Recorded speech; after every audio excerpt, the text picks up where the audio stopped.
है कि हमने अभी रिसेंटली ये चैप्टर कंप्लीट करा है और ये है इस चैप्टर के इंपॉर्टेंट क्वेश्चंस जो आपकी एग्जामिनेशन पॉइंट ऑफ व्यू से बहुत ज्यादा इंपॉर्टेंट है। तो ये वीडियो बहुत ही प्रोडक्टिव एंड यूजफुल होने वाला है। प्लीज वीडियो को लास्ट तक देखिएगा। ऑल्सो आप अपने ग्रुप और फ्रेंड्स के साथ भी इसे शेयर कीजिएगा। So without wasting any further time let's begin. तो यहाँ पर हमने 3 टाइप्स ऑफ क्वेश्चन रखे जैसा हम हर बार रखते हैं, very short, short and long. तो वेरी शॉर्ट से स्टार्ट करते हैं। Very short answer type question होता है आपका 1 मार्क ईच। इसमें आपका फर्स्ट क्वेश्चन है what is consumer, who is consumer. दोनों तरीके से क्वेश्चन आ सकता है। तो एक कंज्यूमर कौन होता है वो आपको यहाँ पर बताना है। आपको डिफाइन करना है कि एक मार्केट प्लेस में कंज्यूमर कौन होता है। नेक्स्ट है व्हाट इज अडल्टरेशन। हमने ये बहुत बार टॉपिक ये टॉपिक पढ़ा है बुक में, अडल्टरेशन कंज्यूमर राइट्स वाले चैप्टर में। तो अडल्टरेशन होता क्या है उसकी डेफिनेशन आपको यहाँ पर देनी है।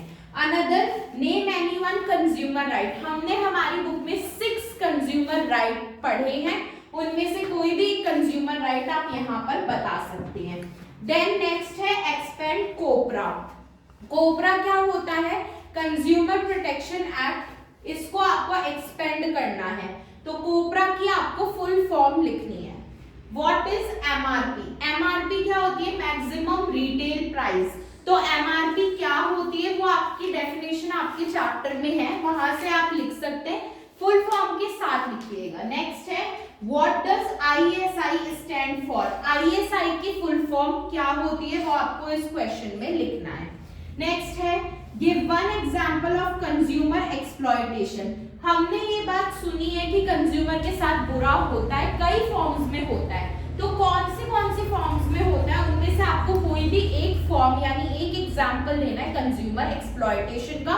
मैंने अपने वीडियो में भी आपको एक एग्जांपल दिया है गीजर वाला कि कंज्यूमर ने गीजर खरीदा, नेक्स्ट डे वो बर्स्ट हो गया।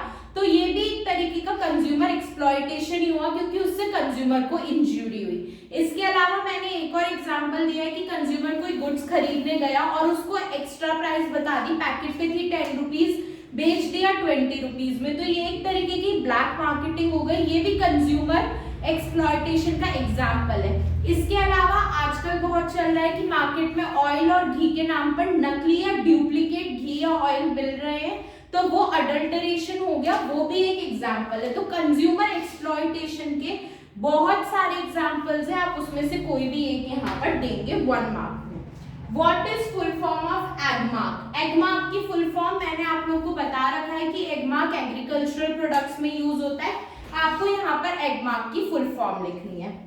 अब हम चलते हैं, इसी के साथ हमने हमारे very short answer type cover कर लिए। Now we are moving to short answer type question जो आपके आते हैं 2 to 3 मार्क्स ईच। इसमें फर्स्ट है what is the need of consumer protection. आखिर कंज्यूमर प्रोटेक्शन की नीड ही क्यों है? आपको 3 पॉइंट्स इसमें लिखने हैं कि आखिर कंज्यूमर प्रोटेक्शन की नीड क्यों है। तो 2 to 3, अगर 2 मार्क का है 2 पॉइंट्स लिख दो, 3 मार्क का है 3 पॉइंट्स लिख दो। ट्राई करो 2 मार्क का भी है तो आप 3 पॉइंट लिखो, ताकि अगर आपको कोई एक पॉइंट गलत भी होता है तो आपको एटलीस्ट मार्क्स मिल सके। तो हमारा मोटिव होता है मार्क्स सिक्योर करना। नेक्स्ट है सेकंड क्वेश्चन इसी में, state any 2 responsibilities of consumer. Consumer होने के नाते आपकी क्या रिस्पॉन्सिबिलिटीज होनी चाहिए। हमने हमारे वीडियो में भी कवर करा है कि कंज्यूमर की क्या ड्यूटीज होती है। एमआरपी चेक करना, बिल लेना, expiry date, manufacturing date check करना, ये सारी कंज्यूमर की ड्यूटीज होती है। तो आपको कोई भी 2 ड्यूटीज लिखनी। एक और ड्यूटी होती है लोगो चेक करना।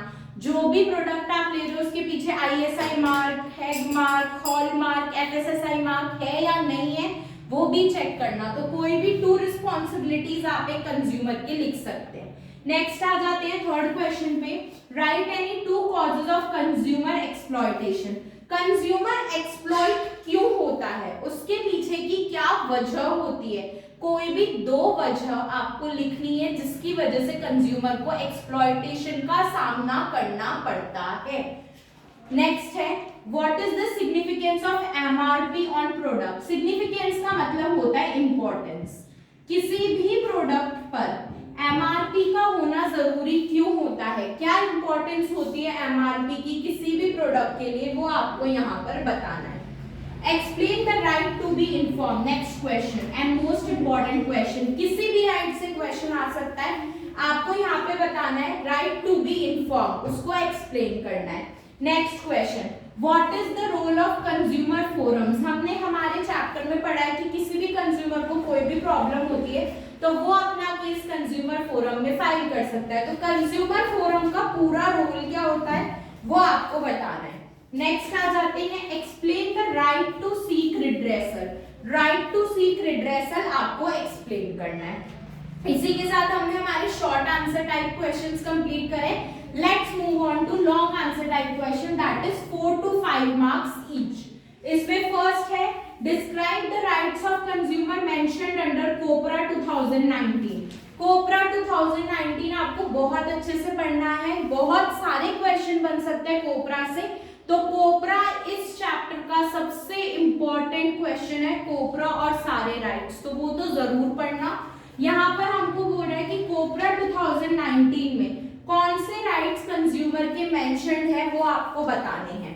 नेक्स्ट है, क्योंकि 4 to 5 मार्क है तो आपको सारे राइट्स यहाँ पर एक्सप्लेन करने पड़ेंगे। नेक्स्ट है, explain the various forms of consumer exploitation with example, consumer किन किन तरह से एक्सप्लॉइट होता है आपको एग्जांपल देना है, तो यही क्वेश्चन आपका यहाँ पर भी था 1 मार्क में, उसमें आपको एक एग्जांपल देना है। अगर यही क्वेश्चन 4 to 5 मार्क में आता है तो आपको कम से कम 4 to 5 एग्जांपल्स देने अलग अलग तरीके के। नेक्स्ट है, what step should consumer take while purchasing goods to avoid exploitation, जब कंज्यूमर एक गुड एंड सर्विस को परचेज करता है तो उसे क्या क्या स्टेप्स लेने चाहिए ताकि एक्सप्लॉयटेशन से वो बच पाए, ये आपको यहाँ पर लिखना है। नेक्स्ट है, write a detailed note on 3-tier quasi-judicial machinery for redressal of consumer dispute। मैंने आपको पढ़ाए थे अलग अलग courts, district court, state court और सेंट्रल लेवल कोर्ट, वो आपको यहाँ पर बताने हैं कि कौन कौन से कोर्ट में कितने कितने के केसेस होते हैं, कैसे लड़े जाते हैं, वो सारी चीजें आपको यहाँ पर बतानी है। 3-tier quasi-judicial machinery के बारे में आपको यहाँ पर बताना है। सो इसी के साथ हमने इस चैप्टर के इंपॉर्टेंट क्वेश्चंस कवर करे। We hope you like the video, stay tuned for such more amazing videos, till then stay tuned.